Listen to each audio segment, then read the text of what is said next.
এটা একটা বিপ্লব হয়ে যাবে যদি আমরা করতে পারি। কে আমাদের একটা বিপ্লব হয়ে যাবে। ফটিকছড়ি পৌরসভা বিএনপির উদ্যোগে কেন্দ্র ঘোষিত কর্মসূচির অংশ হিসাবে নতুন সদস্য সংগ্রহ ও নবায়ন কার্যক্রমের আনুষ্ঠানিক উদ্বোধন করা হয়েছে।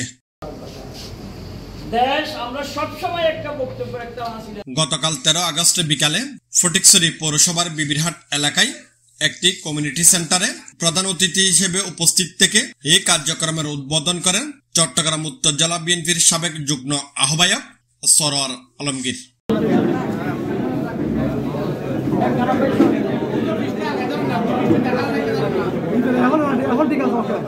উদ্বোধনী অনুষ্ঠানে সরোয়ার আলমগীর তার বক্তব্যে বলেন, আগামী নির্বাচনের প্রাথমিক কাজ হয়ে যাবে এই সদস্য বরাদ্দ যদি আমরা করতে পারি।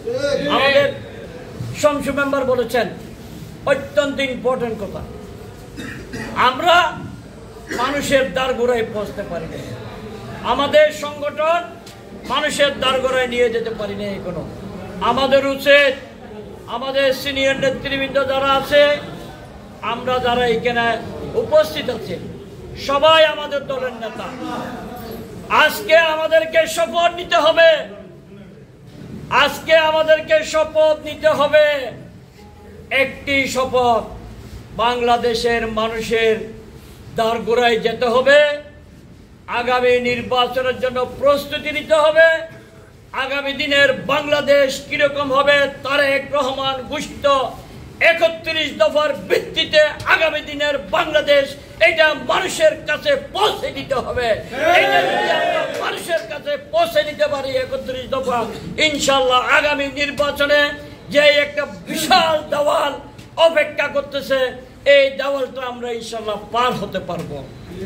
সংগ্রামী উপস্থিতি, আমি শুধু সবার কাছে একটি মেসেজই দেব, এই সদস্য ফোরামের মাধ্যমে 31 দফা বাংলাদেশের প্রতিটি পরিবারের কাছে আমাদেরকে পৌঁছে দিতে হবে। এটা দিতে পারলে আমাদের প্রাথমিক বিজয় হয়ে যাবে ইনশাআল্লাহ। সংগ্রামে উপস্থিতি, আজকে রাজনীতির কথা একটু না বললেও হয় না। বাংলাদেশ কিন্তু চেষ্টা করেছিল একটি গোষ্ঠী হাসিনাকে যেভাবে, এই ফ্যাসিস্টকে যেভাবে বাংলাদেশের মানুষ রাস্তায় নেমে, হাজার হাজার লাখ লাখ মানুষ রাস্তায় নেমে হাসিনার পতন ঘটিয়েছিল, একটা গোষ্ঠী চেয়েছিল বিএনপিকেও সেরকম করবে।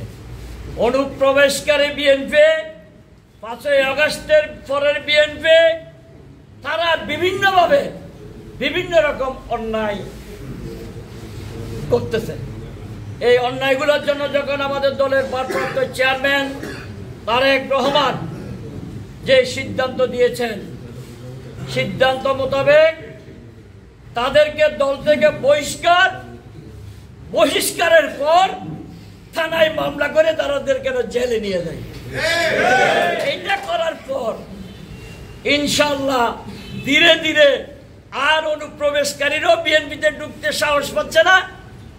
আবার যারা কিছু ভুল পথে চলেছিল তারাও অলমোস্ট শুদ্ধ হয়ে গিয়েছে।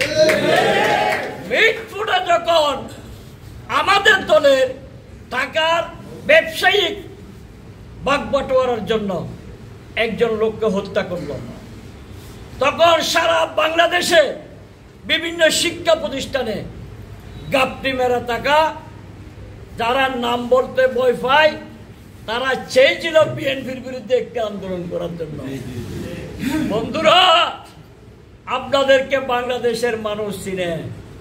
71 সালের আপনাদের কি করেছেন, 1971 সালের আপনাদের আমলনামা বাংলার মানুষ জানে। 1986 সালে আপনারা আওয়ামী লীগকে ক্ষমতায় রাখার জন্য, জাতীয় পার্টিকে ক্ষমতায় রাখার জন্য আওয়ামী লীগের সাথে মিলে নির্বাচন করেছেন, এইটাও বাংলাদেশের মানুষ জানে।